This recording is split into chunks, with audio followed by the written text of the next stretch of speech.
Hola queridos estudiantes. Vamos a aprender sobre algunos conceptos básicos sobre los temas de biodiversidad y ecología. Los conceptos que vamos a trabajar son los siguientes: niveles de organización biológica, qué es biótico y abiótico, qué es flora y fauna, y por último vamos a aprender sobre interacciones biológicas. Y bueno, vamos a comenzar. Lo primero que tenemos que entender es qué significa el concepto de biodiversidad. Y lo vamos a explicar de la siguiente manera. Es una palabra que nos ayuda a explicar cuántas especies puedo llegar a encontrar en un lugar. Entonces, si yo tengo un lugar en el cual tengo un perro, un gato, y a eso agregamos los humanos, tendríamos, para lo que es el común de una casa, una alta tasa de biodiversidad. Bueno, pero si en una casa solamente habitan humanos y no hay más que humanos, la tasa de biodiversidad sería muy baja, ¿cierto? Porque solo tenemos a una especie conviviendo ahí. Lo que es importante recalcar es que generalmente la biodiversidad es alta, porque no solo se consideran aquellos organismos que nosotros podemos ver a simple vista, también tenemos que considerar aquellos organismos que no podemos ver, tales como insectos, hongos, bacterias, los cuales habitan en todos los lugares, como también habitan dentro de nosotros, en el caso de las bacterias especialmente. Y bueno, aquí les puse un ejemplo. El ejemplo que está puesto aquí con caritas felices nos trata de mostrar diferentes sitios. En el primero solo vemos caritas felices amarillas, ¿cierto? Y en el segundo vemos muchas caras felices de distintos colores, lo cual nos trata de explicar lo mismo que les acabo de decir. En el primero solo se muestra una especie, ¿cierto? Son todos amarillos, entonces la biodiversidad es baja. En cambio, en el segundo lugar vendría siendo una biodiversidad alta porque tenemos varias especies en ese mismo sitio. Y bueno, la gran variedad de organismos que podemos encontrar en diferentes lugares las podemos ordenar de la siguiente manera. Cuando nosotros observamos una sola especie, la llamamos individuo. Cuando esta especie está reunida con los de su misma especie, dos o más, podemos hablar de una población. Cuando esta especie la vemos, la encontramos y la observamos conviviendo con otras especies, ya sean plantas, insectos, hablamos de una comunidad. Y cuando incorporamos lo vivo y lo no vivo, o sea, el agua, el lugar físico en donde habitan todas estas especies, hablamos de un ecosistema. Así que partimos explicando desde lo más pequeño hasta lo más general, lo más grande, recordando que el individuo vendría siendo lo más pequeño y ecosistema lo más grande. Ahí van las flechitas. Y bueno, ¿cómo dividimos lo vivo de lo no vivo? Tenemos lo biótico. Lo biótico nos habla de todo aquello que posee vida. Y generalmente, cuando nosotros hablamos de todo aquello que posee vida, nos limitamos a los animales, ¿cierto? Pero también tenemos que incorporar a las plantas, recordando que ellas tienen vida, y también a los insectos. Y por otro lado, tenemos a los abióticos.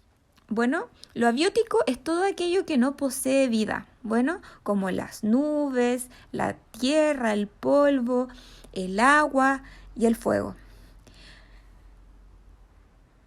Y bueno, seguimos respondiendo a la siguiente pregunta.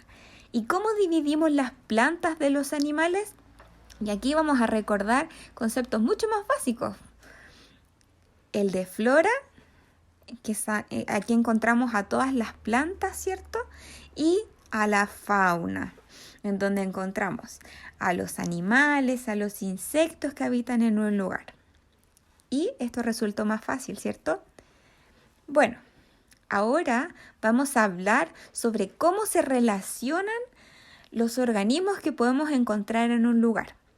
Bueno, y a este tipo de relaciones se les llama interacciones biológicas. ¿Y qué son las interacciones biológicas? Bueno, en un lugar en donde habitan animales, plantas e insectos, componen una comunidad, ¿cierto? Y dentro de esta comunidad ninguna especie existe de manera independiente de otra especie. Siempre va a necesitar de otro ser vivo, y ya sea para comer, sobrevivir, incluso para reproducirse. No podemos reproducirnos solos, a menos que fuéramos una especie que tiene esa capacidad. Pero la mayoría no la posee, así que también necesitamos a otro ser vivo para poder reproducirnos. Y bueno, las interacciones pueden ser de dos tipos. Primero, tenemos las interacciones intraespecíficas, ¿ya? Que son las que ocurren o aquellas que ocurren con organismos de tu misma especie. Por ejemplo, las interacciones que ocurren dentro de tu familia, dentro de tu grupo de amigos, o sea, las interacciones que ocurren entre humanos, ¿cierto? Y como segundo, tenemos las interacciones interespecíficas. Las interespecíficas son aquellas que ocurren, o son más bien las que ocurren con otros organismos. Bueno, por ejemplo, la relación que yo tengo con un perro, la relación que yo tengo con un gato, la relación que tiene el conejo con la hierba, con el pasto, ¿cierto? Porque recordemos que las plantas también están incluidas. Entonces, es cuando se interactúa con especies distintas. Y bueno, las interacciones intraespecíficas e interespecíficas pueden ser positivas, ¿ya? Las relaciones positivas son aquellas que benefician a la especie, ¿cierto? Al individuo del cual estamos hablando, ya sea el haber ganado la competencia por una comida, haber llegado antes a un refugio, y eso, en resumidas cuentas, pone contento al animal, ¿cierto? También tenemos relaciones que pueden ser negativas, y estas relaciones son obviamente las que no benefician a la especie o al individuo. Bueno, como por ejemplo haber perdido la competencia por haber alcanzado una presa, en el caso del tigre, el no poder encontrar refugio para poder protegerse, lo cual obviamente va a poner triste al animal, ¿cierto? Porque no lo beneficia. Y por último, tenemos interacciones que son neutras. Significa que para uno de los individuos esta interacción no lo beneficia ni lo perjudica. Entonces, tenemos el ejemplo del hipopótamo en este caso, en donde el hipopótamo en verdad no le beneficia ni le perjudica que el pájaro se pose sobre él. Pero el pájaro sí se beneficia de esta interacción.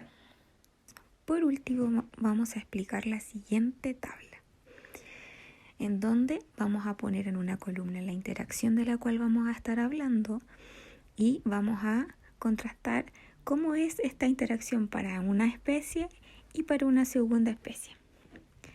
Y vamos a partir con competencia, en donde la especie número 1, en este caso, se ve beneficiada de esta interacción, pero la segunda especie se ve afectada, no se ve beneficiada. Y un claro ejemplo de esto puede ser el pelear por un recurso, como lo hacen, por ejemplo, los leones y otras especies que tienen que correr más rápido que el otro para poder alcanzar una presa, o bien también moverse más rápido para poder encontrar un refugio. La segunda interacción de la cual vamos a hablar es la depredación, en donde también es positiva para la primera especie, pero es también negativa para la segunda especie, ¿ya? Pero esta es distinta. ¿Por qué razón? Porque una especie se come a la siguiente especie. O sea que la especie número 1 se comió a la especie número 2. Como en el ejemplo del cocodrilo, en donde el cocodrilo ocupa todas sus capacidades para escabullirse, para moverse rápido, en fin, para poder alcanzar su presa y comérsela. Luego vamos a pasar al mutualismo, en donde la primera especie se ve beneficiada por esta interacción y la segunda especie también se ve beneficiada por la interacción. Y un hermoso ejemplo de esta interacción es la abeja con la flor, en donde la flor se beneficia de la abeja, ya que la abeja ayuda a polinizar, ¿cierto?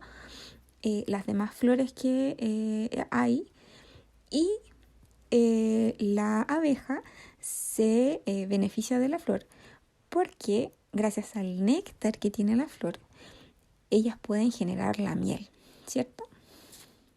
Y bueno, vamos a pasar a la siguiente interacción, que es el comensalismo, en donde la primera especie se ve beneficiada de la interacción.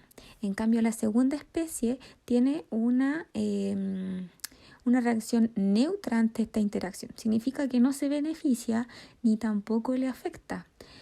Y un muy buen ejemplo de esta interacción es la del rinoceronte con el pájaro, que es lo mismo que pasa con el hipopótamo y el pájaro del ejemplo anterior, ¿recuerdan? En donde el pájaro se está beneficiando del lomo del rinoceronte en este caso, ya que lo limpia. Bueno, entonces se alimenta de algunos organismos que va encontrando en el lomo. Y por último tenemos el parasitismo, en donde la primera especie se ve beneficiada de esta interacción, pero la segunda especie se ve perjudicada. Bueno, ¿por qué? Porque la primera especie invade a la segunda especie, como ocurre con los piojos, ¿cierto? Nosotros no nos vemos beneficiados de los piojos, nos empieza a picar la cabeza y esto nos molesta mucho, ¿cierto? Pero los piojos se ven beneficiados de poder alojarse en nosotros. Y bueno, esta sería la actividad que proponemos para que ustedes puedan realizar. Y les damos muchas gracias por ver el video y por todo el ánimo que ponen siempre.